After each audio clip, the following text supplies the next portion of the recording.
Mark 16. ஓய்வு நாளான பின்பு மகதலேனே மரியாளும் யாக்கோபின் தாயாகிய மரியாளும் சாலேமே என்பவளும் அவருக்கு சுகந்த வர்க்கமிடும்படி அவைகளை வாங்கி கொண்டு வாரத்தின் முதலாம் நாள் அதிகாலையிலே சூரியன் உதயமாகிற போது கல்லறையினிடத்தில் வந்து, கல்லறையின் வாசலில் இருக்கிற கல்லை நமக்காக எவன் புரட்டி தள்ளுவான் என்று ஒருவரோடொருவர் சொல்லி கொண்டார்கள். அந்த கல் மிகவும் பெரிதாயிருந்தது. அவர்கள் ஏறிட்டு பார்த்தபோது அது தள்ளப்பட்டிருக்க கண்டார்கள். அவர்கள் கல்லறைக்குள் பிரவேசித்து வெள்ளையங்கி தரித்தவனாய் வலது பக்கத்தில் உட்கார்ந்திருந்த ஒரு வாலிபனை கண்டு பயந்தார்கள்.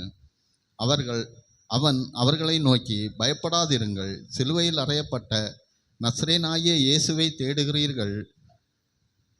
அவர் உயிர்த்தெழுந்தார், அவர் இங்கே இல்லை. இதோ அவரை வைத்த இடம்.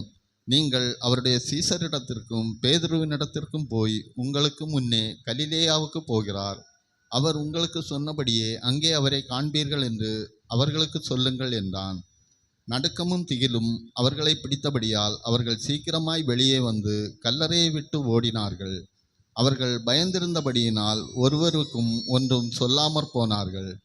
வாரத்தின் முதலாம் நாள் அதிகாலையிலே இயேசு எழுந்திருந்த பின்பு மகதலேனே மரியாளும் முதல் தரிசனமானார். அவளிடத்திலிருந்து அவர் 7 பிசாசுகளை துரத்தி இருந்தார்.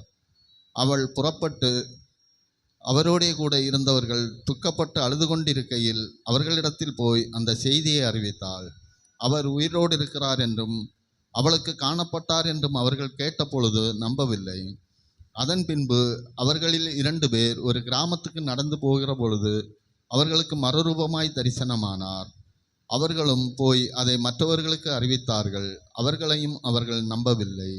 அதன் பின்பு 11 போஜன பந்தி இருக்கையில் அவர்களுக்கு அவர் தரிசனமாகி, உயிர் தெழுந்திருந்த தம்மை கண்டவர்களை அவர்கள் நம்பாமல் போனது நிமித்தம் அவர்களுடைய அவிசுவாசத்தை குறித்தும் இருதய கடினத்தை குறித்தும் அவர்களை கடிந்து கொண்டார்.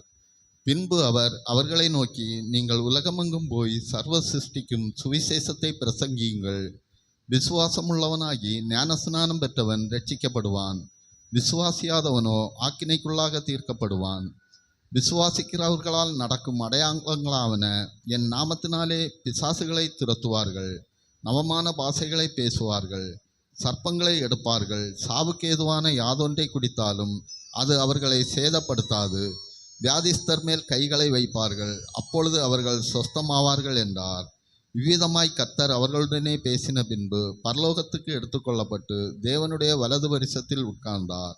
அவர்கள் புறப்பட்டு போய் எங்கும் பிரசங்கம் பண்ணினார்கள்.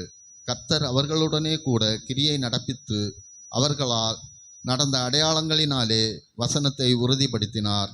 ஆமேன்.